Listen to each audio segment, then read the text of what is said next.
Dr. Lisa Morgan pressed her face against the cold window of the research ship UES Discovery. The stars looked different today, somehow darker than usual. She had been studying space for 15 years, but something felt wrong. Very wrong. Lisa, you need to see this. Commander Jake Patterson's voice came from behind her. His usual calm tone carried a hint of worry that made her stomach twist. She turned from the window and walked to the main control room. Jake stood, in front of the big screen, his hands moving quickly over the controls. Numbers and charts filled the display, all of them showing readings that should not exist. "What am I looking at?" Lisa asked, though part of her already knew she would not like the answer. "Energy readings from the edge of our solar system. Something big is coming. Really big." Jake's fingers stopped moving. The screen showed a red line that kept growing larger. "Actually, correction. Multiple somethings are coming." Lisa felt her heart start beating faster. She was a scientist who studied alien life, but in all her years of research, they had never found anything truly dangerous. Sure, there were rumors of hostile species in distant galaxies, but nothing that had ever reached human space. "How big? Are we talking?" she asked. Jake looked at her with serious eyes. "Remember the stories about the ancient wars between star systems? The ones most people think are just legends?" "Yes." "Well, I think we are about to find out they were not legends." The ship's emergency alarm started blaring. Red lights flashed throughout the control room. Other crew members ran to their stations, their faces showing the same worry Lisa felt in her chest. "All hands to battle stations," came the voiceover, the ship's communication system. "This is not a drill. Unknown vessels approaching at impossible speeds." Lisa grabbed onto the nearest chair as the ship shook.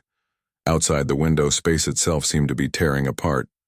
Long black cracks appeared in the darkness, like someone was cutting through reality with a giant knife. "Jake, what is that?" Lisa whispered. Before he could answer, the cracks split open. What came through made Lisa's mind struggle to understand what she was seeing. Ships emerged from the tears in space, but they were not like any ships humans had ever built. These were massive dark things that seemed to be made of living shadow and red fire. Each one was the size of a small city. "Dear God," Jake breathed. "There are dozens of them." The alien ships moved with impossible grace for something so large. They did not fly through space so much as glide through it, as if the normal rules of physics did not apply to them. Lisa counted at least 20 of the massive vessels, and more kept coming through the dimensional tiers. Suddenly, every communication device on the ship came alive at once. Radios, computers, even the coffee machine's small display screen began, showing the same message. The words appeared in perfect English, though Lisa somehow knew they were not originally written in any human language. "People of Earth, your species has been found. Your species has been judged. Prepare for purification." The message repeated over and over. Lisa's hands shook as she tried to process what was happening. "Purification?" she asked. "What does that mean?" Jake was already working at his station trying to contact Earth and the other human colonies. His face grew more worried with each attempt. "I can't reach anyone," he said. "All communication with the colonies has gone dark. Every single one." Lisa felt the blood drain from her face.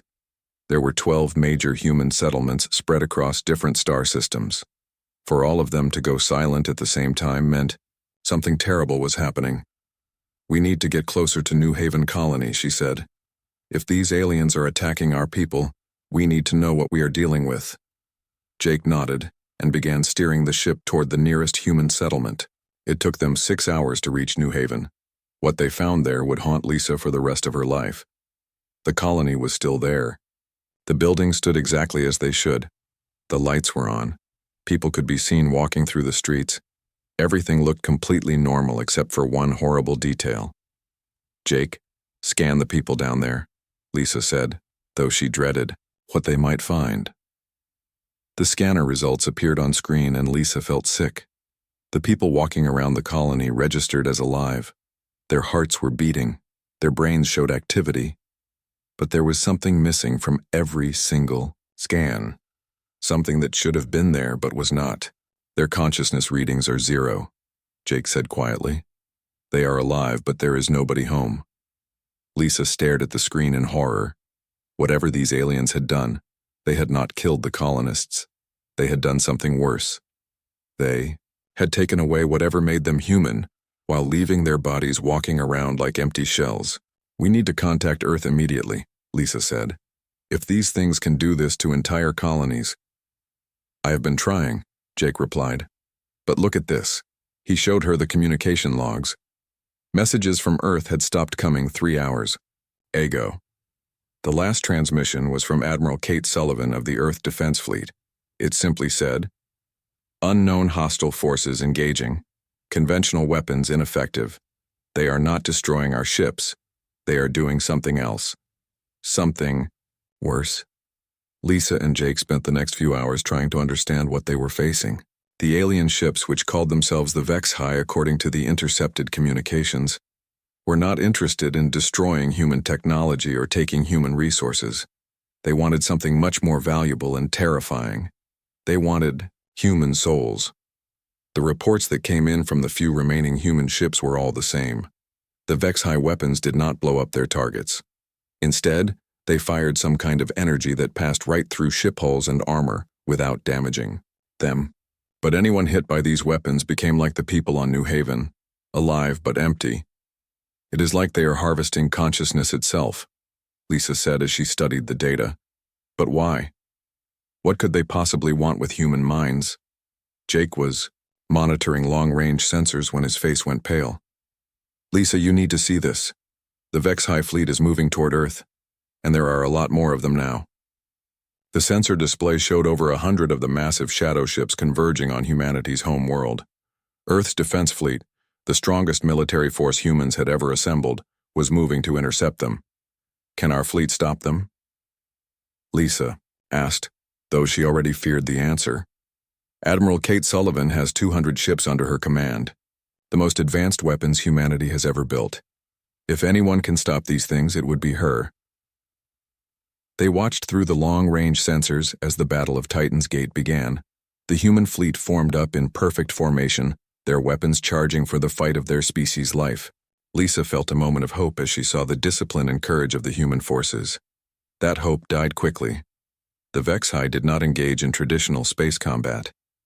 Their ships simply glided through the human formations as if the Earth vessels were not even there.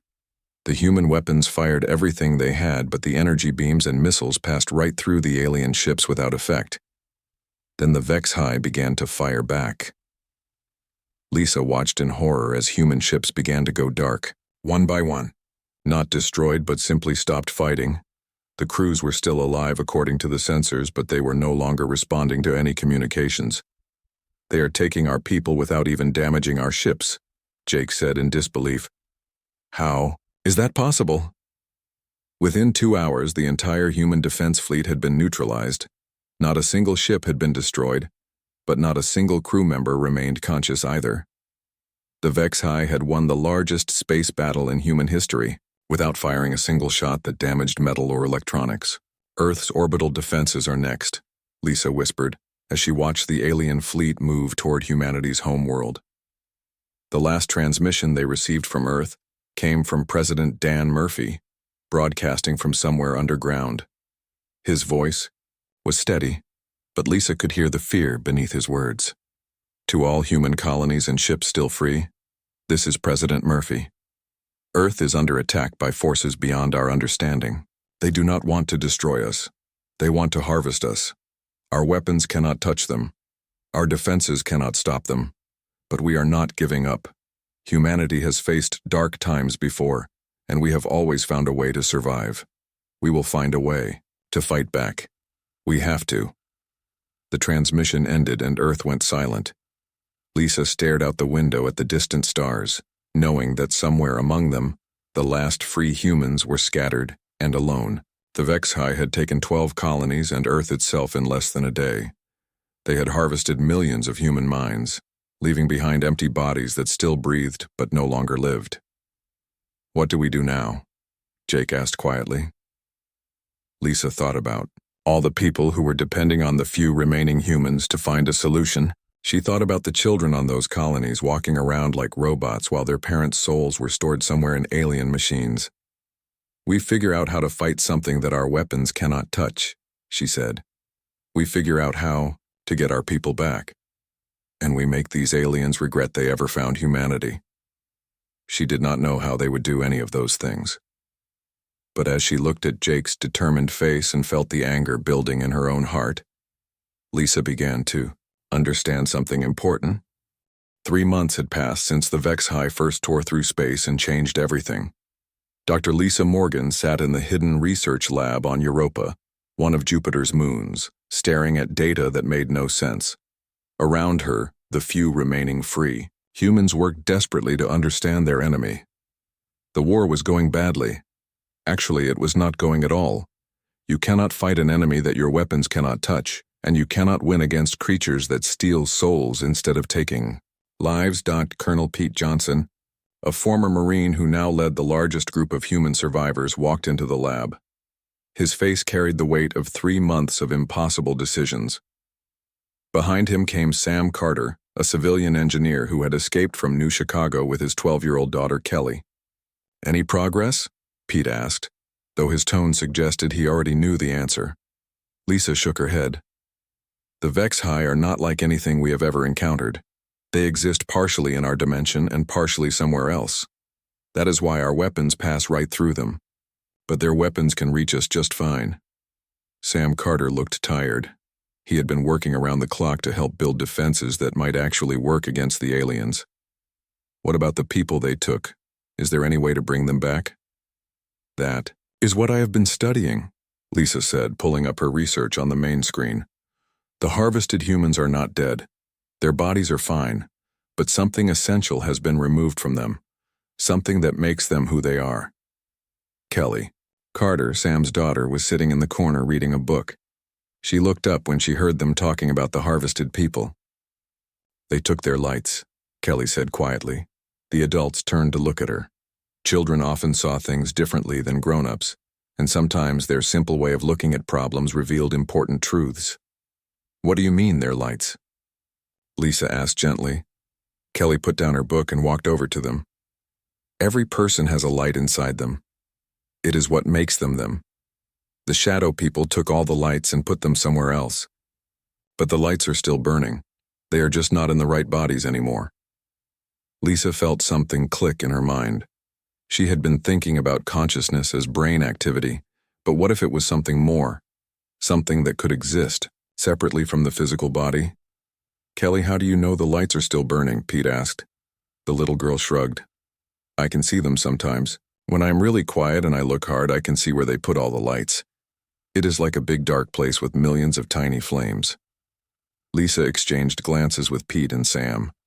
Children's imaginations were powerful, but Kelly spoke with a certainty that was hard to ignore. "Could you show us what you mean?" Lisa asked. Kelly nodded and closed her eyes. She stood very still for a long moment, then pointed toward the wall. "That way, really, really far away. There is a place where they keep all the stolen lights. It is dark and cold, but the lights are still trying to burn." Before anyone could respond, the base's alarm system started blaring. Pete immediately grabbed his communicator. "Report," he barked into the device. "HFY ships approaching the outer perimeter," came the reply. "3 of the big ones. They will be here in 20 minutes. Everyone in the lab started moving at once. This base was supposed to be hidden, but somehow the aliens had found them. They had maybe 20 minutes to evacuate before their souls joined the millions already harvested. "Get everyone to the escape ships," Pete ordered. "Standard evacuation. Protocol." As people ran through the corridors, Lisa grabbed her most important research files. She could not let months of work be lost, but as she was stuffing data chips into her bag, she heard something that made her stop. Kelly was not running. The little girl stood in the middle of the chaos, her eyes closed, her hands pressed against her temples. "Kelly, we have to go," Sam called to his daughter. "No," Kelly said, her voice strangely calm. "They are not here to take us. They are here because they are confused." "What do you mean?" Lisa asked, even though they should have been running. Kelly opened her eyes. They seemed brighter than usual, as if there was more light behind them than normal. "The shadow people do not understand humans," she said. "They have taken lights from millions of different creatures across the galaxy. But human lights are different. Human lights do not go out even when they are stolen, and that scares them." Through the base's windows, they could see the 3 HFY ships approaching. Each one was the size of a mountain, dark as space itself, with red energy crackling around their edges.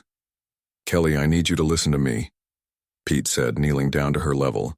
"Whatever you think you know about these aliens, we still need to get out of here. They will harvest all of us if we stay." Kelly looked at him with the kind of patience that seemed too old for a 12-year-old girl. "They cannot harvest me," she said simply. "I will not let them." Before anyone could stop her, Kelly walked toward the base's main entrance. Sam started to run after his daughter, but Lisa grabbed his arm. "Wait," she said. "Let us see what happens." It went against every instinct they had, but something about Kelly's confidence made them hesitate. The little girl walked outside, where the 3 massive alien ships hung in the sky above her like dark storm clouds. The HFY weapons began to charge. Red energy gathered around the ships, the same energy that had harvested millions of human souls. Kelly stood in the middle of the landing pad, looking up at them without any fear. The aliens fired. The harvesting beams struck Kelly directly, a column of red light that should have drained her consciousness and left her an empty shell. Instead, something impossible happened. The beam bounced off her. Not just bounced off, but reflected back toward the ships with twice the intensity. The HFY vessels, creatures that existed partially outside normal space, suddenly found themselves being pulled fully into reality by their own weapons turned against them.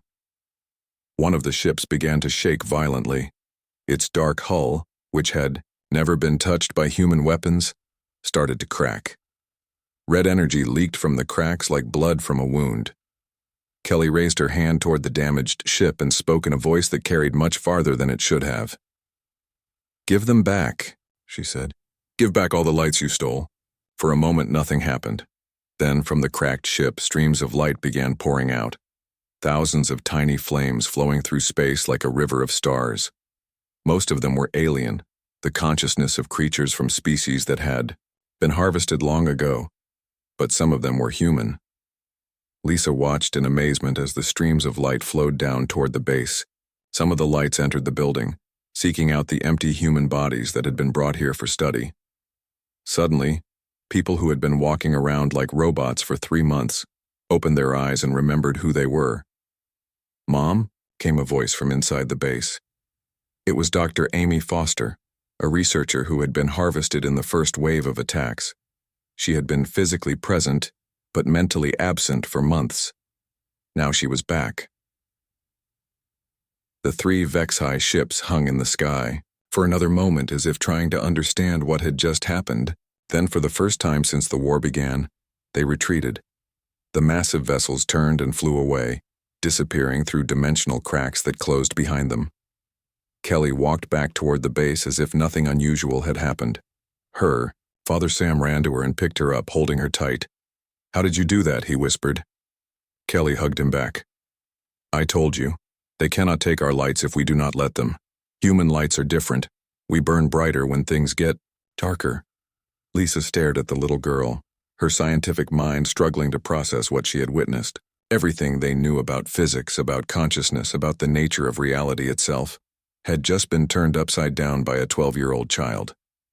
"Kelly," Lisa said carefully, "are there other humans who can do what you just did?" Kelly nodded. "Lots of them. Especially kids. Adults forget how to keep their lights bright, but kids remember. And when people get really, really scared and angry, sometimes they remember too." Pete Johnson was already on his communicator, contacting other survivor groups across the galaxy. "This is Colonel Johnson to all resistance cells," he broadcast. "We have just witnessed something that changes everything. The HFY can be fought. They can be defeated. And we have just found our first weapon against them." Over the next few hours, reports began coming in from across human space. Children in other survivor groups were displaying similar abilities. Adults who had been pushed to the absolute limit of desperation were beginning to manifest powers that should not exist. On the mining station near Saturn, 8-year-old Lucy Chen had somehow convinced a HFY harvesting squad to simply leave. She could not explain how she did it, only that she had refused to be afraid and the aliens had found they could not affect her. On the colony ship that had been hiding in the asteroid belt, teenager Bobby Martinez had reached out with his mind and pulled harvested consciousness back from a damaged HFY vessel, reuniting them with their bodies across impossible distances. Dr. Lisa Morgan sat in her lab, staring at the data from Kelly's encounter with the aliens. The readings made no scientific sense, but they were undeniably real. Somehow, human consciousness was operating on principles that the HFY had never encountered before. 6 months after the first attack, Lieutenant Nancy Brooks should have been dead. Her entire squadron had been harvested by the HFY during the Battle of Mars Station. She had watched her fellow pilots become empty shells, their souls sucked away by alien weapons that ignored armor and shields. But Nancy was still fighting. More than that, she was winning. She sat in the cockpit of her fighter ship, hidden in the asteroid field near Ceres, watching a HFY patrol ship glide through space. The alien vessel was hunting for human survivors, its dark hull rippling with energy that could steal consciousness from 1,000 miles away. Nancy closed her eyes and did something that should have been impossible. She reached out with her mind and touched the alien ship. Not physically, but in some other way that had no name. She could feel the creature inside it, ancient and hungry, searching for human minds to harvest. But she could also feel something else. The alien was afraid. "This is Lieutenant Brooks to Resistance Base," she whispered into her communicator. "I have visual on a HFY hunter. Moving to intercept." "Nancy, do not engage," came Colonel Pete Johnson's voice through the static. "Wait for backup." Nancy smiled grimly. "I do not need backup anymore, Colonel." She fired up her ship's engines and flew straight at the alien vessel. The HFY ship immediately detected her and began charging its harvesting weapons. Red energy crackled around its hull as it prepared to drain Nancy's consciousness just like it had done to millions of other humans. Nancy felt the harvesting beam hit her ship. The red energy passed through her hull and struck her directly. She should have become an empty shell in that moment, just another victim of alien technology. Instead, she felt the alien mind recoil in shock. The harvesting beam had bounced off, her consciousness like light off a mirror. But more than that, Nancy could now see the alien's thoughts. She could perceive how it moved through dimensions, how it existed partially outside normal space. And because she could see it, she could predict where it would go next. Nancy spun her ship in a direction that defied physics and fired her weapons at empty space. A second later, the HFY ship materialized exactly where she had aimed. Her missiles struck the alien vessel's hull, and for the first time in the war, human weapons actually damaged a HFY ship. The alien vessel shuddered and began to retreat, but Nancy was not finished. She reached out with her mind again and grabbed the creature's consciousness. Not to harvest it like the aliens did to humans, but to send it a message. "Tell your friends," she said directly into the alien's mind, "that humans are not prey anymore." The HFY ship fled, disappearing through a dimensional rift. Nancy sat back in her pilot seat, breathing heavily. 6 months ago, she had been a normal fighter pilot. Now she was something else entirely. Something that could fight beings that existed beyond normal reality. She was not the only one changing. 3,000 miles away, in the hidden base in the Australian desert, 8-year-old Lucy Chen sat in a circle with 20 other children. They were playing what looked like a simple game, but Dr. Lisa Morgan, who was watching from across the room, knew it was much more than that. The children were practicing reaching into the spaces between dimensions, where the HFY stored harvested souls. Lucy, who had become something like a teacher for the other kids, was showing them how to find the stolen lights and bring them back. "Remember," Lucy said in her quiet voice, "the shadow people put the lights in dark places to make them scared. But lights are not supposed to be scared. Lights are supposed to shine." 10-year-old Marcus Williams raised his hand. "What if the lights are too far away?" Lucy smiled. "There is no such thing as too far away. Space is just another word for the distance between here and where we want to be." And if we want to be somewhere badly enough, we can be there. Dr. Morgan watched as Marcus closed his eyes and concentrated. A moment later, a small point of light appeared in the air above his hand. It was the consciousness of someone who had been harvested months ago, somehow pulled back across impossible distances. The light settled into Marcus's palm, and suddenly the boy was not alone in his mind. Dr. Morgan could see from his expression that he was having a conversation with the returned consciousness, learning things that no human had ever known before. "Lucy," Dr. Morgan called softly. "Can I speak with you for a moment?" The little girl nodded and walked over to where Dr. Morgan was sitting. Even at 8 years old, Lucy carried herself with a confidence that seemed beyond her years. "How many people have you brought back?" Dr. Morgan asked. "Today? Maybe 50. This week? I stopped counting after 1,000. Lucy said it like she was talking about homework instead of performing miracles. Dr. Morgan felt her breath catch. 1,000? Lucy, do you understand what you are doing? You are reaching across space and time to touch alien technology that exists in multiple dimensions. Lucy looked confused. Is that hard? Before Dr. Morgan could answer, Colonel Pete Johnson burst into the room. His face was excited and worried at the same time. We just got word from the outer colonies, he announced. Bill Thompson walked into a HFY stronghold in Detroit. Alone, no weapons, no plan, nothing. Dr. Morgan felt her heart sink. Bill Thompson was a factory worker whose entire family had been harvested in the first wave of attacks. He had been getting more and more desperate over the past few months. Is he dead? She asked. Pete shook his head. That is the thing. The entire stronghold is gone. Not destroyed. Gone. Like it never existed in the first place. What do you mean gone? I mean there is nothing there. No building, no aliens, no harvested humans. Just empty space where a HFY base used to be, and Bill Thompson standing in the middle of it looking confused. Lucy looked up at the adults with interest. Oh, that makes sense. What makes sense? Dr. Morgan asked.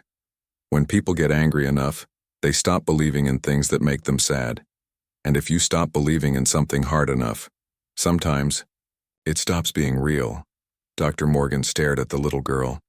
Lucy, are you saying that Bill Thompson made an entire alien base disappear just by not believing in it? Lucy shrugged. Grown-ups always make things too complicated. The shadow people are only scary if you think they are real. But what if they are not real? What if they are just bad dreams that got too big? Before anyone could respond to that disturbing thought, alarms began blaring throughout the base. Pete immediately grabbed his communicator. Report, he ordered. Multiple HFY fleets converging on Earth, came the panicked reply. Hundreds of ships, maybe thousands. They are not trying to harvest anyone this time. They are trying to destroy everything. Pete's face went pale. They are getting desperate. If they cannot harvest us, they are going to try to wipe us out completely. Dr. Morgan felt fear crawl up her spine. This was different from the harvesting attacks. This was genocide. How long do we have? She asked. The fleets will reach Earth in 6 hours. Lucy stood up from her chair. We need to get there first.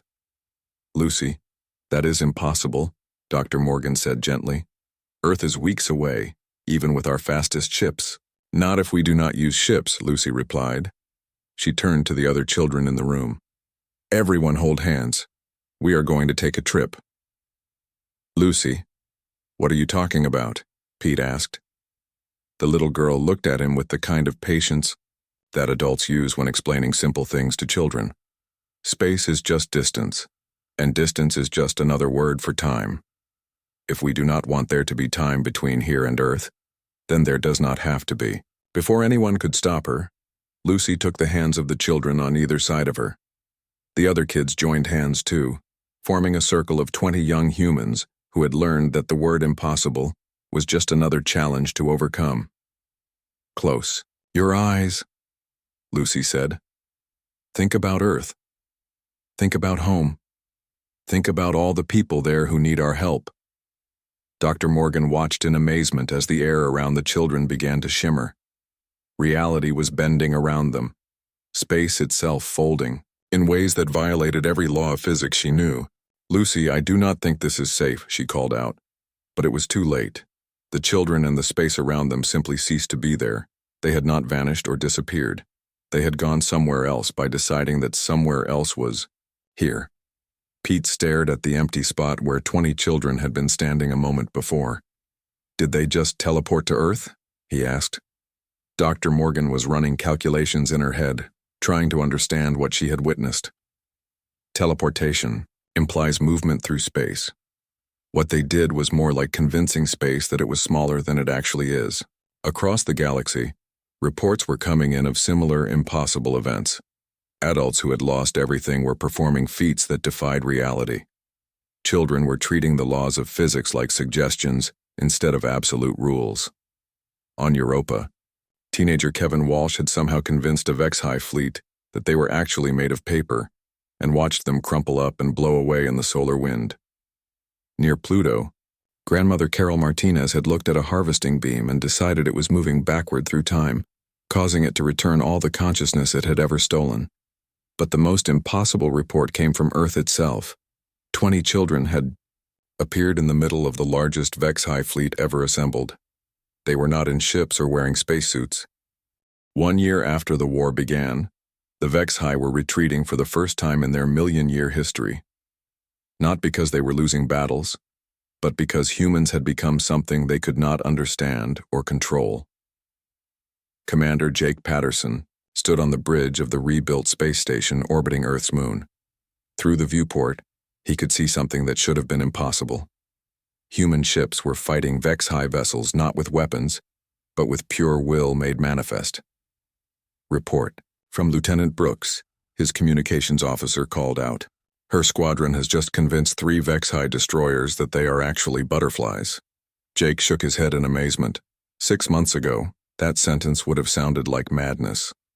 Now it was just another Tuesday in humanity's impossible war. "And the butterflies?" he asked. "Flying toward the nearest flower garden on Mars, sir. They seem very happy about it."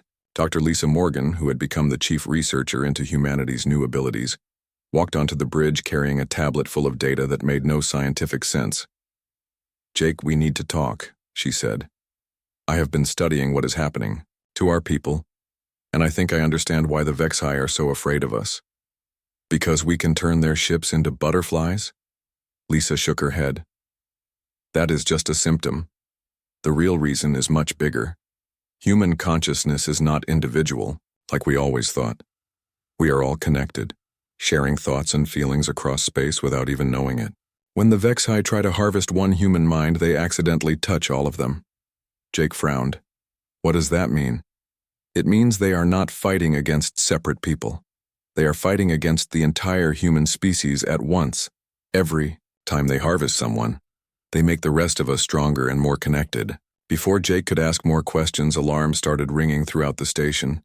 His tactical officer called out from her position, "Sir, massive HFY fleet approaching from the outer system.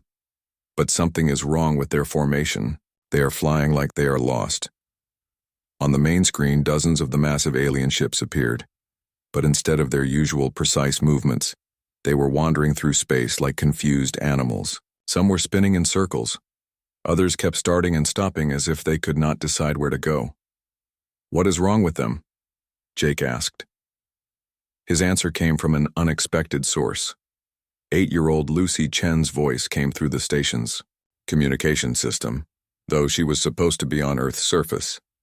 "They are having bad dreams," Lucy said, her young voice somehow reaching them across thousands of miles. "The shadow people store all the lights they steal, but human lights do not stay quiet like other lights do.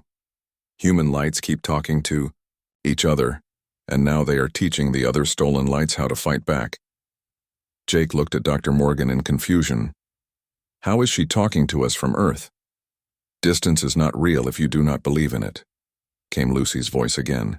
"The shadow people built their ships in the space between spaces, but they forgot that humans can go anywhere we need to go."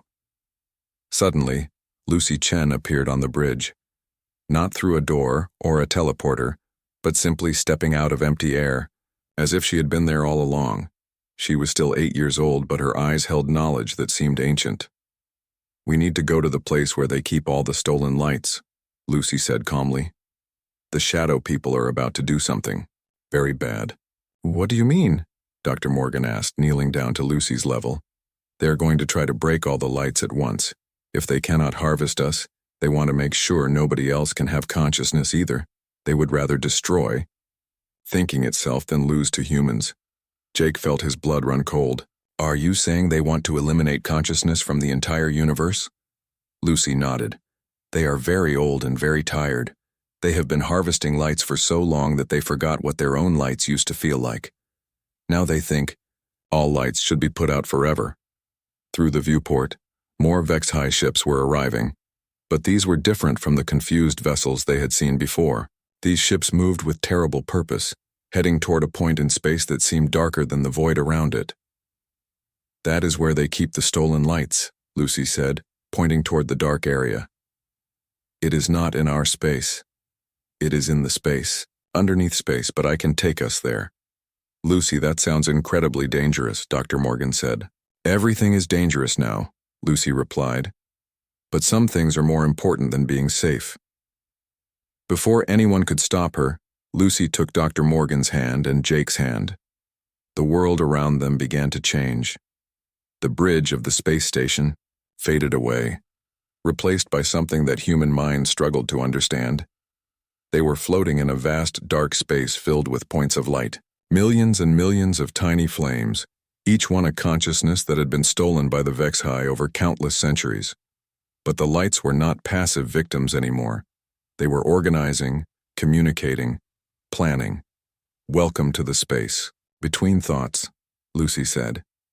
"This is where the shadow people put everything they steal, but they made a mistake. They put human lights in here too." Jake looked around in wonder. Some of the lights were clearly human, burning with a familiar warmth. But they were talking to the alien lights, teaching them something.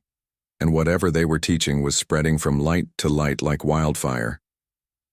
"What are the human lights teaching them?" Dr. Morgan asked. "How to hope," Lucy answered. "Most species give up when they are harvested. But humans do not know how to give up. And now we are teaching everyone else how to keep fighting even when fighting seems impossible." In the distance, Jake could see massive dark shapes moving through the space of stolen consciousness. HFY command ships, each one the size of a moon, approaching what looked like a machine built from crystallized despair. "What is that?" he asked. "The shadow people's final weapon," Lucy said sadly. "They call it the Silence Maker. It is designed to put out every light in the universe at once. They would rather have a universe with no consciousness than one where consciousness can fight back." The machine began to power up. Dark energy flowed through its crystalline structure, creating a wave of emptiness that began spreading toward the stolen lights. Where the wave touched, consciousness simply ceased to exist. Not harvested, not stored, but completely erased. "Can we stop it?" Jake asked. Lucy looked at him with the serious expression that children get when adults ask them to do something. "Very important." "Maybe. But I need help. I need every human who has learned how to do impossible things to help me do something even more impossible." She closed her eyes and called out across space and time to every human who had discovered their hidden abilities. Lieutenant Nancy Brooks, who could see through dimensions. The children on Europa who could convince reality to change its mind. Bill Thompson, who had made an entire alien base stop existing. One by one, they appeared in the space between thoughts. Not their bodies, but their consciousness. Their essential selves freed from the limits of physical reality. Dozens of humans who had learned that impossible was just another word for difficult. "What do we need to do?" asked Nancy Brooks. Lucy pointed toward the Silence Maker, which was growing larger and more terrible as it charged up to erase consciousness from the universe. "We need to teach it how to hope," she said simply. The humans looked at each other. They had done many impossible things over the past year, but this seemed beyond even their expanded abilities. "How do you teach hope to a machine designed to destroy hope?" asked Bill Thompson. Lucy smiled, and for a moment she looked like any other 8-year-old girl excited about showing her friends a new game.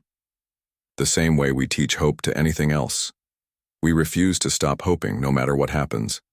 And we keep refusing until everything around us remembers how to hope too.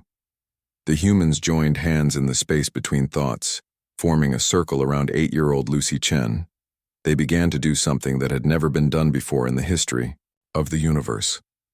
They began to hope at a machine designed to destroy hope. The silence maker faltered for the first time since its creation. Its crystalline structure, built from the despair of 1,000,000 harvested species, began to crack as something new flowed through it. Something that had never existed in Vex High technology before. The possibility that things could be better. Dark energy waves stopped spreading. For a moment, the machine designed to end consciousness hung suspended between its original purpose and something new. Something that the Vex High had never imagined possible. And in that moment of hesitation, millions of stolen lights began to remember what it felt like to hope. The war was about to change in ways that neither humans nor Vex High could have predicted. Because hope, once awakened, has a tendency to spread to places where it was never supposed to exist. 2 years after the Vex High first arrived, something impossible was happening in the space between thoughts. The machine designed to destroy all consciousness in the universe was learning how to hope.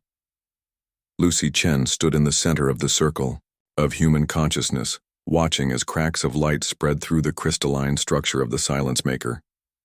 Each crack carried something the machine had never experienced before, the possibility that existence could be better than emptiness. "It is working," whispered Dr. Lisa Morgan, though in this space between dimensions whispers could be heard across infinite distances. The Vex High command ships hung in the darkness around their great weapon, their ancient minds struggling to understand what was happening.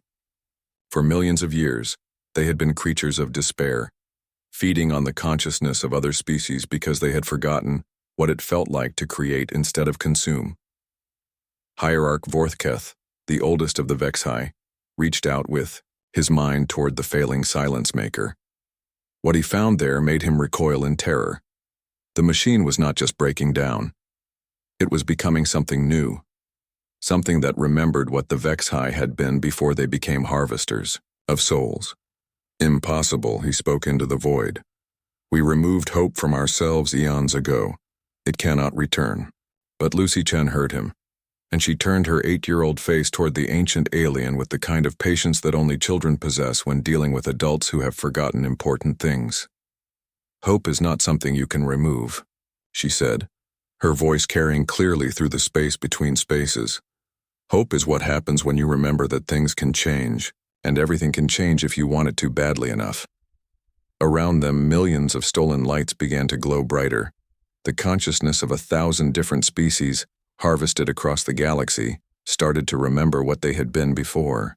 The Vex High took them. But more than that, they began to imagine what they could become if they were free. The human lights, led by the souls of people who had been harvested but never broken, began teaching the others something that no species had ever shared before: how to refuse to accept that anything was permanent. "Show them," Lucy said to the humans around her. "Show them what we learned." Jake Patterson, whose consciousness burned with the stubborn determination of someone who had watched his species nearly die and refused to let it happen, reached out toward the nearest alien light. It was the soul of a creature that had been harvested so long ago that it had forgotten its own name. "Remember," Jake said simply. "Remember who you were. Remember who you could be, and then decide that you are going to be that person again." The alien light flickered, then suddenly blazed with remembered identity. It was Kethvar, a being from a species that had created art from crystallized starlight before the Vex High found them. Kethvar had been stored in darkness for 10,000 years, but now remembered what it felt like to create beauty instead of just existing. One by one, the stolen lights began to remember themselves. Each act of remembering made the other stronger, creating a chain reaction of awakening consciousness that spread through the Vex High storage dimension like wildfire. The silence maker, infected with hope from its contact with human consciousness, began to transform. Its crystalline structure, built from the despair of harvested species, started to rebuild itself using something entirely different. Instead of crystallized despair, it began to form patterns of crystallized possibility. Hierarch Vorthketh watched his greatest weapon become something he could not understand. The machine that was supposed to end all consciousness was becoming a device that amplified it instead. "Stop this," he commanded his fellow Vexhi. "Destroy the humans before they corrupt everything." But when the Vexhi tried to use their harvesting weapons, something unexpected happened. The beams that had once stolen consciousness now bounced back, carrying with them the awakened awareness of every soul they had ever taken. Lieutenant Nancy Brooks, whose consciousness existed partially outside normal space-time, looked at the Vexhi with something that was not quite pity and not quite anger. "You made yourselves into monsters because you forgot how to be anything else," she said. "But forgetting is not permanent. You can remember too if you want to." "We cannot," Hierarch Vorthketh replied. "We gave up our capacity for creation when we chose to become harvesters. We are creatures of emptiness now." Lucy Chen floated toward the ancient alien, and for a moment she looked less like an 8-year-old child, and more like the embodiment of every human who had ever refused to accept that a problem could not be solved. "That is silly," she said with the blunt honesty that only children can manage. "You are not creatures of emptiness. You are just scared and lonely, and you forgot how to make friends. But making friends is easy. You just have to stop trying to eat people." The simplicity of her statement hit the Vexhi like a physical blow. In all their millions of years of existence, none of them had ever thought of their harvesting as a failure to make friends. But once Lucy said it, they could not unsee the truth of it. Around them, the transformed silence maker began to pulse with new purpose. Instead of erasing consciousness, it started to create new forms of awareness. Lights that had been stored in darkness for eons began to take on new shapes, new possibilities, new ways of existing. "What is happening?" demanded Vorthketh.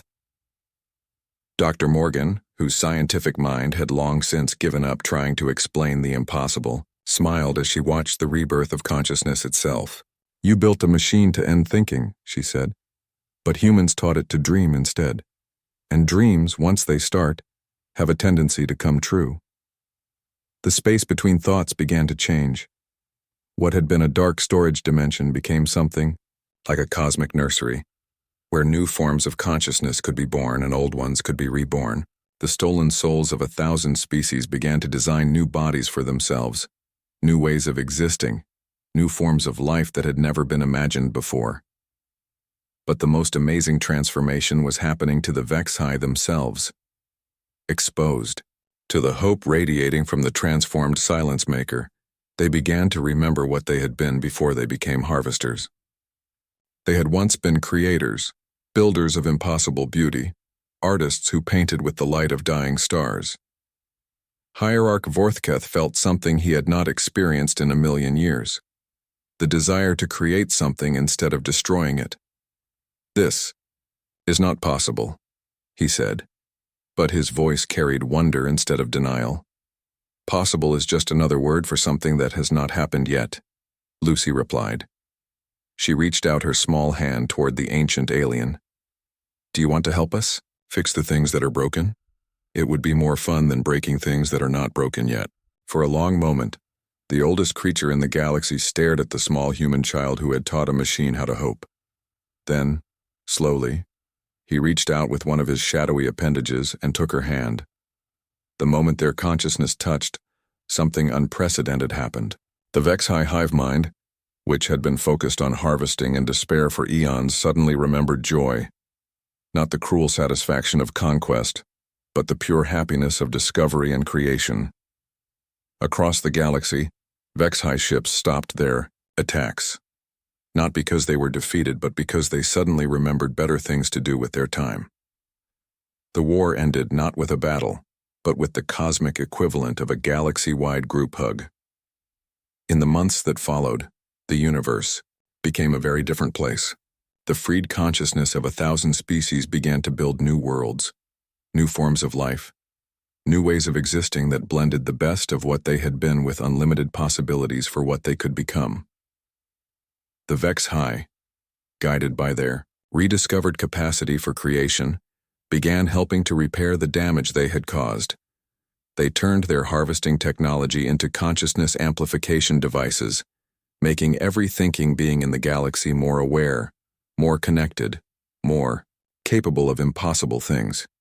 Humans, who had started as the underdogs in a cosmic war, became something like universal teachers. They traveled between stars, showing other species how to refuse to accept limitations, how to hope in impossible circumstances, how to turn problems into opportunities for growth. Lucy Chen, now 10 years old but carrying the wisdom of someone who had taught hope to a machine designed to destroy it, sat in a classroom on the rebuilt Earth. Around her were children from dozens of different species, all learning the most important lesson humanity had ever discovered. "Nothing is impossible if you want it badly enough and you never give up," she told them. "And if something seems too big to fix by yourself, you find friends to help you. The universe is full of friends, once you stop trying to eat them." In the back of the classroom, Dr. Lisa Morgan took notes for her research into the new physics of hope-based reality manipulation. Commander Jake Patterson planned space missions that would have been impossible 2 years ago but were now routine adventures, and somewhere in the space between thoughts, the machine that had once been designed to end consciousness continued its new purpose, dreaming up better ways for the universe to exist and making those dreams come true. The Vex High had come with hell, bringing despair and soul death to every species they encountered.